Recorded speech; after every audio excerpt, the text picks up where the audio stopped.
Hi friends, வணக்கம் and welcome back to our channel. இன்னைக்கு நம்ம இந்த வீடியோல என்ன பார்க்க போறோம் அப்படினு பாத்தீங்கன்னா ஆண்களினுடைய மலட்டுத்தன்மை அதாவது மேல் இன்ஃபர்டிலிட்டி அப்படினு சொல்லுவாங்க இல்லையா அந்த மேல் இன்ஃபர்டிலிட்டிக்கு என்னென்ன காரணம் அப்படிங்கறத சொல்ல போறேங்க.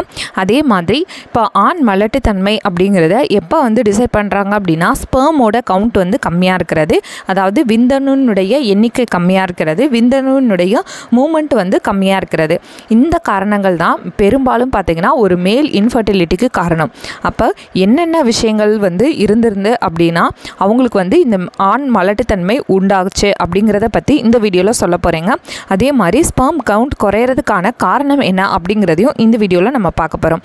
நீங்கள் ஃபஸ்ட் டைம் நம்ம சேனலில் பார்க்குறதா இருந்தால் மறக்காமல் நம்ம சேனலை சப்ஸ்கிரைப் பண்ணுங்கள். வீடியோ பிடிச்சதுன்னா லைக் பண்ணி உங்கள் ஃப்ரெண்ட்ஸுக்கும் இதை ஷேர் பண்ணுங்கள். இப்போ வாங்க நம்ம வீடியோக்குள்ளே போகலாம். ஓகே, இப்போ ஆண்களினுடைய மலட்டுத்தன்மைக்கு என்ன காரணம் அப்படின்னு பார்த்தீங்கன்னா நம்பர் 1 வந்து அவங்களுடைய லைஃப் ஸ்டைல் தாங்க. லைஃப் ஸ்டைல் மாடிஃபிகேஷன்ஸில் என்ன சொல்கிறாங்க அப்படின்னு பார்த்தீங்கன்னா இயற்கையாகவே நம்மளுடைய பாடியில் சின்ன வயசுலேருந்து நம்ம ஃபாலோ பண்ணிகிட்டு இருக்குது பார்த்திங்கன்னா பயாலஜிக்கல் ரிதம் அப்படின்னு சொல்லுவாங்க. பயாலஜிக்கல் ரிதம் அப்படின்னா மூளையிலிருந்து பீனியல் கிளாண்ட் அப்படிங்கிற ஒரு கிளாண்ட் இருக்கும். அந்த கிளாண்ட் வந்து சுரக்கக்கூடிய ஹார்மோன் தான் வந்து நமக்கு கரெக்டாக இந்த டைமுக்கு நம்ம தூங்கணும். இப்போ யூஸ்வலாக பார்த்தீங்க அப்படின்னா சின்ன வயசுலேருந்து ஒரு ஆண்கள் வந்து எப்படி பழகிருப்பாங்க, மேக்ஸிமம் பார்த்திங்கன்னா ஒரு 10 மணி 10:30 அந்த மாதிரி தூங்கிடுவாங்க. காலையில் 6 மணிக்கு வந்து எந்திரிப்பாங்க. இதுதான் நம்மளுடைய பயாலஜிக்கல் ரிதம். அதே மாதிரி காலையில் 9 மணிக்குள்ளே சாப்பிட்ருவாங்க, மத்தியானம் 2 மணிக்குள்ளே சாப்பிடுவாங்க, நைட்டு. இந்த மாதிரி பயாலஜிக்கல் ரிதம் வந்து ஆல்ட்ரு ஆக்குறதுன்னு பார்த்திங்கன்னா ரொம்ப ரொம்ப முக்கியமான காரணம், அதாவது மேல் இன்ஃபர்டிலிட்டி. அப்போ அதுக்கும் என்ன காரணம் அப்படின்னு பார்த்திங்கன்னா இந்த மாதிரி உங்களுடைய ஸ்லீப் வேக் சைக்கிள் அப்படின்னு சொல்லுவாங்க. உங்களுடைய தூக்கம் அதுக்கப்புறம் உங்களுடைய விழித்திருக்கக்கூடிய நேரம் இது மாறுபடும் போது பார்த்தீங்க அப்படின்னா இந்த ஹார்மோன் வந்து உங்களுடைய செக்ஸ் ஹார்மோனை வந்து மாறுதல் வந்து ஏற்படுத்துது. அதனால விந்தணுடைய உற்பத்தியும் பாதிக்கப்படுது. ஸோ உங்களுடைய லைஃப் ஸ்டைலை வந்து மாடிஃபை பண்ணுங்கள். அடுத்து என்ன அப்படின்னு பார்த்தீங்கன்னா இப்போ நீங்கள் லைஃப் ஸ்டைல் மாடிஃபிகேஷன்ஸில் அடுத்து நான் சொல்ல வருது ஹார்மோனுங்க.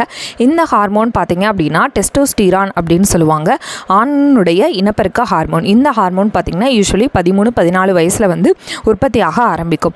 இந்த ஹார்மோன் தான் ரொம்ப ரொம்ப முக்கியம் விந்தணு உருவாகிறதுக்கும் விந்தணு பார்த்தீங்கன்னா விதைப்பையிலிருந்து வெளியேறதுக்கும். அப்போ இந்த ஹார்மோனுடைய எண்ணிக்கை அதாவது சுரப்புக்கூடிய தன்மை வந்து குறைஞ்சாலோ இல்லை சுத்தமாகவே இந்த ஹார்மோன் செக்ரேட் ஆகலைனாலும் மேல் இன்ஃபர்டிலிட்டிக்கு ஒரு முக்கியமான காரணமாக இருக்குது.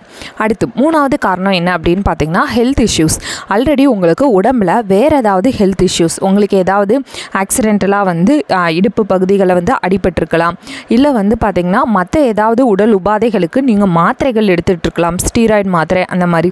சில பேர் பார்த்திங்கன்னா ஆஸ்துமா அந்த மாதிரி டிஃபெக்ட்டுக்கும் ஸ்டீராய்டு மாத்திரைகள் எடுத்துப்பாங்க.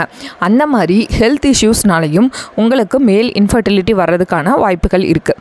அடுத்து வந்து பார்த்திங்கன்னா ஜெனட்டிக் இஷ்யூஸ் அப்படின்னு பார்த்தீங்கன்னா இப்போ பரம்பரையாக இப்போ உங்கள் அப்பா அவங்க முன்னாடி இருக்கவங்க அவங்களுக்கும் இந்த விந்தணுடைய எண்ணிக்கை குறைபாடு இருந்து அவங்களுக்கும் ஹார்மோன் வந்து குறைபாடு இருந்து உங்களை வந்து குழந்தையாக பெறுறதுக்கே அவங்க ரொம்ப கஷ்டப்பட்டு உங்கள் குழந்தைய வந்து நீங்கள் வந்து அவங்களுக்கு பிறந்தீங்க அப்படின்னா உங்களுக்கும் அதே மாதிரி இருக்கக்கூடிய வாய்ப்புகள் இருக்குது. அது மட்டும் இல்லாமல் ஜெனட்டிக் இஷ்யூஸ் அப்படிங்கும்போது இப்போ விதைப்பை வந்து சின்னதாக இருக்கிறது, விதைப்பையினுடைய விரைப்புத்தன்மை இல்லாமல் இருக்கிறது, இந்த மாதிரி காரணங்கள்னாலையும் உங்களுக்கு வந்து மேல் இன்ஃபர்டிலிட்டி வர்றதுக்கான காரணங்கள் இருக்குது. அடுத்து வந்து பார்த்திங்கன்னா 5வது நான் சொல்ல போகிறது ஃபோர்மோஸ்ட் ரொம்ப இம்பார்ட்டன்ட் ஸ்ட்ரெஸ் அண்ட் ஆன்சைட்டி அப்படின்னு சொல்லுவாங்க. ஸ்ட்ரெஸ் அண்ட் ஆன்சைட்டி அப்படிங்கிறது ரொம்ப மன அழுத்தம், ரொம்ப டிப்ரெஷனில் இருக்கிறது, ஓவராக டென்ஷன் ஆகிறது.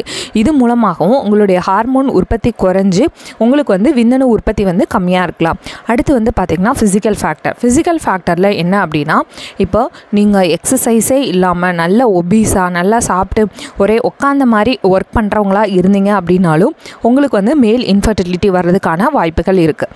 அடுத்து வந்து பார்த்திங்கன்னா இன்ஃபெக்ஷன் அப்படிங்கும்போது யூரினரி ட்ராக் இன்ஃபெக்ஷனுங்க. இந்த யூரினரி ட்ராக் இன்ஃபெக்ஷனும் பார்த்திங்க அப்படின்னா இப்போ யூரினும் விந்தணுவும் ஒரே டியூப்பில் வந்து வர்றதுனால அதில் ஏதாவது இன்ஃபெக்ஷன் ஏற்பட்டாலும் உங்களுடைய விதைப்பையில் இன்ஃபெக்ஷன் வந்து ஏற்படுறதுக்கான வாய்ப்புகள் வந்து இருக்குது. அப்போ இந்த மாதிரி காரணங்கள் தான் பார்த்திங்க அப்படின்னா உங்களுடைய மேல் இன்ஃபர்டிலிட்டிக்கு காரணமாக இருக்குது அப்படிங்கிறத நம்ம சொல்லலாம். ஓகே, அடுத்தும் பார்த்திங்க அப்படின்னா இப்போ மேல் இன்ஃபர்டிலிட்டிக்கு மேலும் 5 முக்கிய காரணங்கள் வந்து சொல்கிறாங்கங்க. 1 பார்த்திங்க அப்படின்னா sexually transmitted infection. Sexually transmitted infections அப்படிங்கிறது மல்டிபிள் பார்ட்னரோட செக்ஸ் வச்சுக்கும் போது வரக்கூடிய ஒரு நோய் தொற்று தாங்க. இது வந்து பிறப்புறுப்பில் வந்து நோய் தொற்று ஏற்படும், அதனாலேயும் மேல் இன்ஃபர்டிலிட்டி வரலாம். அடுத்து வந்து இஜாக்குலேஷன் இஷ்யூஸ், அதாவது விந்தணு உற்பத்தி ஆகும் பட் அதை வந்து வெளியேற்ற முடியாத தன்மை வந்து இல்லாமல் இருக்கிறது, அதனாலேயும் மேல் இன்ஃபர்டிலிட்டி இருக்கலாம். மூணாவது வந்து பார்த்திங்கன்னா அன்டிசெண்டன்ட் டெஸ்டிகல்ஸ் அப்படின்னு சொல்லுவாங்க. அன்டிசெண்டன்ட் அப்படின்னா விதைப்பை வந்து இருக்கிற இடத்துல இருந்து கீழே வந்து இறங்கியிருக்கும், அதனாலேயும் மேல் இன்ஃபர்டிலிட்டி வரலாம். அடுத்து நாலாவது பார்த்திங்கன்னா ஹார்மோனல் இம்பேலன்ஸ், இது ஆல்ரெடி நம்ம சொல்லிட்டோம். அஞ்சாவது பார்த்திங்கன்னா வெரிகோசீல் அப்படின்னு சொல்லுவாங்க, அதாவது விதைப்பையை சுற்றியும் வந்து பார்த்திங்கன்னா அதோடைய வெயின்ஸ் அப்படின்னு சொல்லுவாங்க, இரத்த குழாய்களில் வந்து சிறு சிறு கட்டிகள் மாதிரி இருக்கிறது. இதுவும் மேல் இன்ஃபர்டிலிட்டிக்கு முக்கியமான ஒரு 5 காரணங்களாக சொல்கிறாங்க. இப்போ நெக்ஸ்ட் என்ன பார்க்க போகிறோம் அப்படின்னு பார்த்தீங்கன்னா ஸ்பெர்ம் கவுண்ட் குறையிறதுக்கான முக்கியமான காரணங்கள், அதாவது முக்கியமான 5 காரணங்கள் என்ன அப்படின்னு பார்க்கலாம்.